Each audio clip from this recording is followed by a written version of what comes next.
Pembalap Gresini Racing, Alex Marquez, mencatatkan waktu tercepat dalam hari ketiga tes pramusim MotoGP Malaysia di sirkuit Sepang pada Jumat 7 Februari. Pembalap Spanyol ini mencatatkan waktu 1 menit 56,493 detik. Juara dunia Moto3 2014 dan Moto2 2019. Ini diikuti oleh pembalap Ducati Lenovo, tim Pecco Bagnaia, di posisi kedua dengan catatan 1 menit 56,500 detik dan pembalap Monster Energy Yamaha, Fabio Quartararo, di posisi ketiga dengan catatan 1 menit 56,724 detik. Sementara itu, posisi keempat dan kelima masing-masing ditempati oleh pembalap Pertamina Enduro VR46 Racing Team, Franco Morbidelli, dengan catatan 1 menit 56,948 detik, dan pembalap Ducati Lenovo tim lainnya, Marc Marquez, dengan catatan 1 menit 57,042 detik. Dan berikut hasil hari ketiga tes pramusim MotoGP Sepang 2025 secara keseluruhan.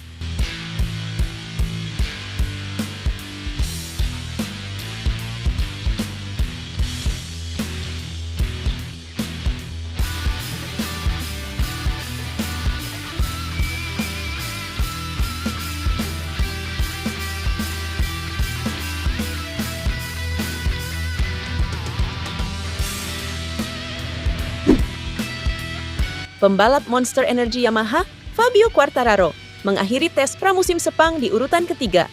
Pembalap Prancis itu sebelumnya tidak mampu melampaui torehan 1 menit 57 detik di Malaysia, tetapi ia mampu mencatatkan waktu 1 menit 56 detik. Dia menjadi satu-satunya pembalap non-Ducati yang mencetak putaran terbaik pada hari terakhir tes. Sangat senang! Lap tercepat saya saat kualifikasi tahun lalu adalah 1 menit 57,5 detik. Jadi saya pikir selisihnya lebih dari 0,8 detik. Saya katakan bahwa dari 2019 hingga 2024 kami akan meningkat 0,6 detik dan dari 2024 hingga 2025 0,8 detik. Tentu saja kami bisa senang. Kami harus tetap tenang. Ini baru tes, tetapi saya rasa ini cukup bagus. Tahun lalu dalam tes, Pecco mencatat waktu 1 menit 56,6 detik atau 1 menit 56,5 detik. Dan ini kurang lebih waktu putaran yang mereka lakukan tahun ini. Jadi saya rasa kami bisa cukup senang, katanya dikutip Crash. Dua pembalap Pramac Yamaha, Jack Miller dan Miguel Oliveira, kompak memberikan kesan positif setelah menjajal M1 pada tes pramusim di sirkuit Sepang. Yamaha mendapatkan hasil cukup impresif kala keempat pembalap mereka mampu bersaing di posisi 10 besar dalam putaran demi putaran tes pramusim MotoGP 2025 pekan ini. Dalam hasil akhir, memang hanya Quartararo dan Rins yang menempati 10 besar. Tetapi, ada kesan positif dari Miller maupun Oliveira yang sejatinya jadi debutan di atas motor M1. Posisi Miller berakhir di urutan ke-12 setelah dia agak mengacaukan sesi akhir tes dengan menguji ban lunak. Kendati demikian, ada sinyal positif yang diutarakan Miller tentang perasaannya terhadap M1. Saya sudah memahami beberapa hal dan cukup senang dengan kecepatannya. Motornya enak, meski pakai ban bekas dan mudah digunakan, katanya. Pada hari terakhir di Sepang, Miller dan semua pembalap juga sempat melakukan simulasi sprint dengan 10 lap. Dia juga menyimpulkan hasil yang baik.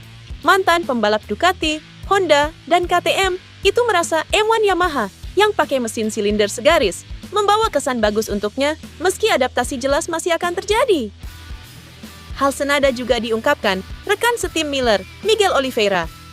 Dia juga berkesan positif. Hanya saja, juara MotoGP Indonesia 2022 itu juga masih agak punya PR kalau pakai ban baru. Saya merasa baik. Hanya yang kurang ketika pakai ban baru, saya agak kesulitan mengejar waktu. Saya masih mengharapkan langkah lebih besar dalam meningkatkan waktu putaran, tetapi kami belum mendapatkan semuanya.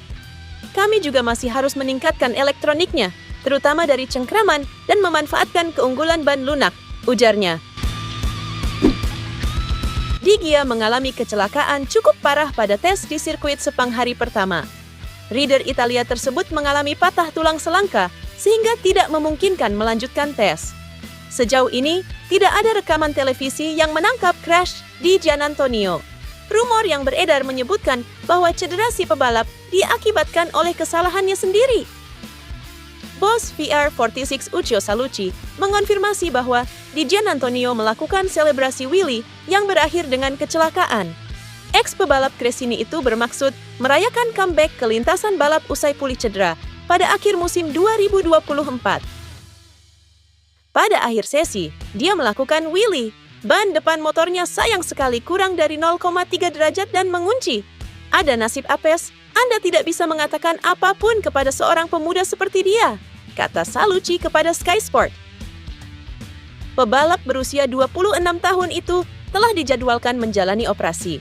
Ini artinya, Di Gia belum tentu bisa mengikuti tes pramusim terakhir di Buriram pada pekan depan. Ini adalah kerugian bagi penunggang GP25 itu jelang digelarnya seri pertama. Pedro Acosta mengatakan jumlah komponen pengembangan yang harus dicobanya selama tes pramusim MotoGP Sepang membuktikan semuanya baik-baik saja dengan proyek KTM, meskipun masa depannya tidak pasti. Ketidakpastian telah membayangi proyek MotoGP, tetapi merek tersebut selalu bersikeras bahwa semuanya akan terus berjalan sesuai rencana pada tahun 2025. Uji coba yang sibuk bagi keempat pembalap pabrikan KTM di Sepang mencapai puncaknya dengan Acosta memimpin di urutan ke-6 dengan catatan waktu 1 menit 57,175 detik pada hari terakhir. Dia yakin saat ini dia memiliki 60% dari sepeda motor balap karena KTM memiliki banyak komponen untuk menentukan apa yang akan menjadi paket dasar 2025. Tetapi merasa ini membuktikan bahwa situasi dalam merek tersebut baik-baik saja. Saat ini, saya cukup senang dengan hal-hal yang telah kami coba. Namun masalahnya sekarang, kami harus menggunakan filter dan mengetahui bagian mana yang harus disatukan. Namun kami harus senang, karena setelah kalian membuat kekacauan, sekarang Anda dapat melihat semuanya baik-baik saja. Untuk ini, kami harus senang dan tenang, katanya dikutip Crash. Pembalap Spanyol dari tim Trackhouse Aprilia ini mengalami kecelakaan parah pada hari pertama tes pramusim resmi di Sepang. Patah jari kelingking tangan kirinya dan kakinya terbentur di sisi yang sama, di mana ia mengalami retak kecil. Setelah menjalani pemeriksaan di sirkuit Sepang, Raul Fernandez dapat melakukan perjalanan ke Barcelona pada Rabu malam, di mana ia mendarat pada Kamis pagi dan langsung menuju ke Rumah Sakit Universitario Dexeus, di mana Dr. Xavier Mir telah menunggunya. Raul Fernandez menjalani operasi Kamis sore. Operasi berjalan dengan sukses dan pembalap Trackhouse ini akan dapat mengikuti uji coba pramusim berikutnya di Thailand.